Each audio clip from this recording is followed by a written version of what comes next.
बड़ी दुखद घटना है। निमिषा प्रिया की फांसी की सजा यानी कि डेट तय हो चुकी है। और आपको बता दें कि केरल की रहने वाली पलक्कड़ की रहने वाली प्रिया, जिसका नाम निमिषा प्रिया है, उनकी फांसी की सजा होने के 2008 में गई थी अपने केरल से यमन को जाकर वहां पर गई थी। और 2015 में एक क्लिनिक खोलना था, वहीं पर क्लिनिक खोलने की वजह से वहां पर सब गड़बड़ हो जाता है। आपको बता दें तलाल मेहंदी करके एक आदमी रहता है, उससे दोस्ती हो जाती है, उससे नकली शादी करनी पड़ती है यमन में काम करने के लिए, वहां का स्थायी बनने के लिए, यानी कि वहां का नागरिक बनने के लिए, यमन में नागरिकता पाने के लिए वहां पर एक मतलब मेहंदी तलाल मेहंदी के लड़का रहता है, उसी से शादी कर लेती है, नकली शादी कर लेती हैं। लेकिन कुछ दिन तक ऐसा चलता रहता है। लेकिन जब ये जो रहती है निमिषा प्रिया जो रहती है, इनका काम धाम अच्छे से चलने लगता है। और फिर बीच में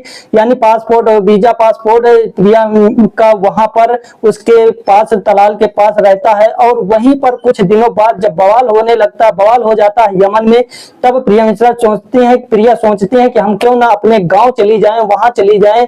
लेकिन यहाँ पर कुछ गड़बड़ हो जाता है, सब चीज इधर उधर हो जाता है, क्लिनिक भी उनका सही नहीं चलने लगता। और जो ये रहता है तलाल मेहंदी, वो भी प्रेशर डालने लगता है कि हमें आधा हिस्सा दीजिए हमें, यानी कि उससे गलत संबंध यानी यौन शोषण करना चाहता था निमिषा प्रिया के साथ। लेकिन वहां पर ऐसा क्या होता है कि जब उसके पास सब कुछ रहता है, 2017 में जेल वहां से भागने की कोशिश करती हैं।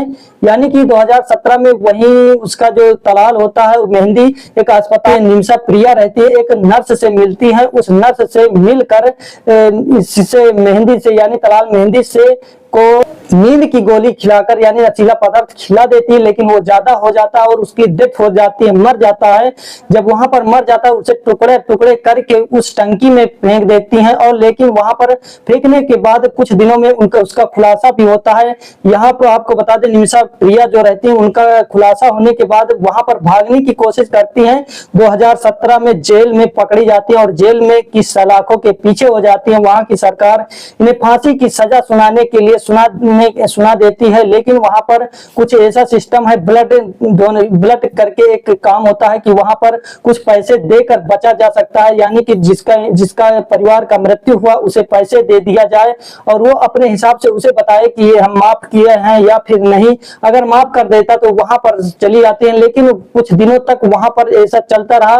और आपको बता दें निमिषा प्रिया की माँ भी वहां यमन पहुंच जाती है, उसके पास में वहीं पर रहती है, उसी के साथ रहती है। पैसे जुड़ाने कई डॉलर यानी 10 लाख डॉलर वहां का मतलब मांगी जाती है, उनसे मांगी जाती है। मांग कर वहां पर इकट्ठा किया जाता है। यानी कि अभी क्लियर नहीं हो पाया कि कितना पैसा जमा करना है कितना नहीं।